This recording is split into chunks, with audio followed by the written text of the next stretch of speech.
लगाती हुई उसके कमरे में जाती है। सुरभि सुरभि, क्या हुआ? अभी तक सो रही हो तुम? क्या हो गया? माँ जी, मुझे बहुत तेज बुखार आ रहा है। अच्छा। ठीक है, ऋतिक को बुलाती हूँ। माँ जी, मुझे बुखार आ रहा है और आप हंस रही हैं। अरे नहीं बहू, मैं कहाँ हंस रही हूँ। वो तो मेरी हंसी रोक ही नहीं रही है।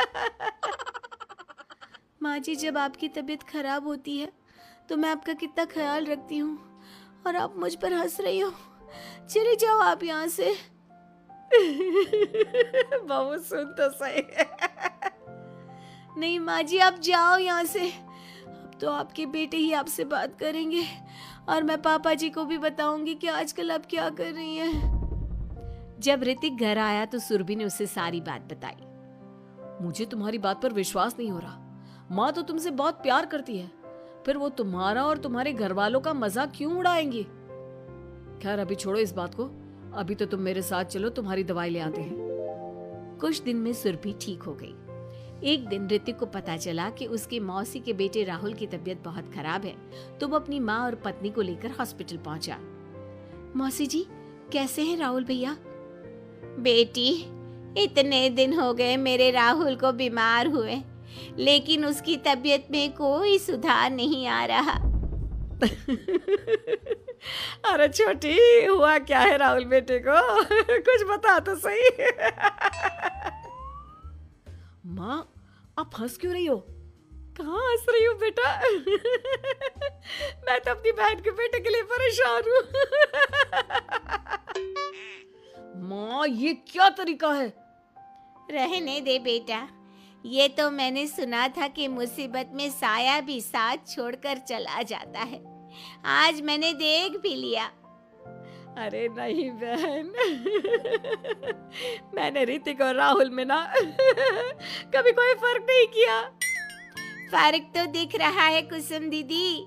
अगर आपकी बेटे की तबीयत खराब होती तो आप ऐसे हंसती क्या? ऋतिक बेटा, ले जा अपनी माँ को यहाँ से। ऋतिक बहुत गुस्से में अपनी माँ से बात करने लगा, लेकिन कुसुम तो सिर्फ हंसे ही जा रही थी। ऋतिक ने अपने पापा को फोन करके बुलाया और उन्हें सारी बात बता दी। बेटा, तेरी माँ तो अपने घर वालों से बहुत प्यार करती है और वो बहुत समझदार है। वो ऐसी हरकत कभी नहीं कर सकती। जरूर कोई ना कोई बात है। कल मैं उसे डॉक्टर के पास ले जाऊंगा। शाम को खाना खाने के बाद सुरभि कुसुम को दवाई देने के लिए गई तो उसने देखा कि दवाई की वो बोतल तो बिल्कुल खाली थी जो सुरेश गलती से ले आया था। सुरभि ने वो बोतल सबको दिखाई। अरे, ये दवाई तो गलती से आ गई थी और मुझे तो पता भी नहीं कि ये किस मर्ज की दवाई है।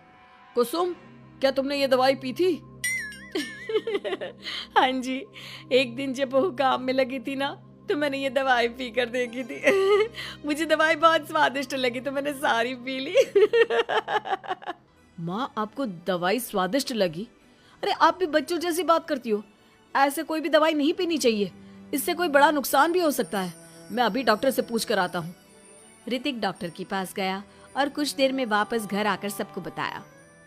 माँ ने जो ये दवाई खाई है ना, ये हंसने वाली दवाई है और माँ ने एक साथ बहुत मात्रा में दवाई खाई है, तो इसका असर थोड़े समय तक तो रहेगा।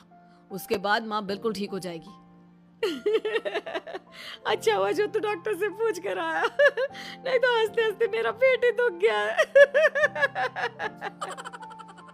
तुम जब तक पूरी तरह ठीक नहीं हो जाती घर पर ही रहना, और घर पर कोई मेहमान आए तो उससे बात मत करना। आप ठीक कह रहे हो, मैं ऐसा ही करूंगी। अब मैं बिल्कुल हंसूंगी। कुसुम की बात सुनकर सभी हंस पड़े।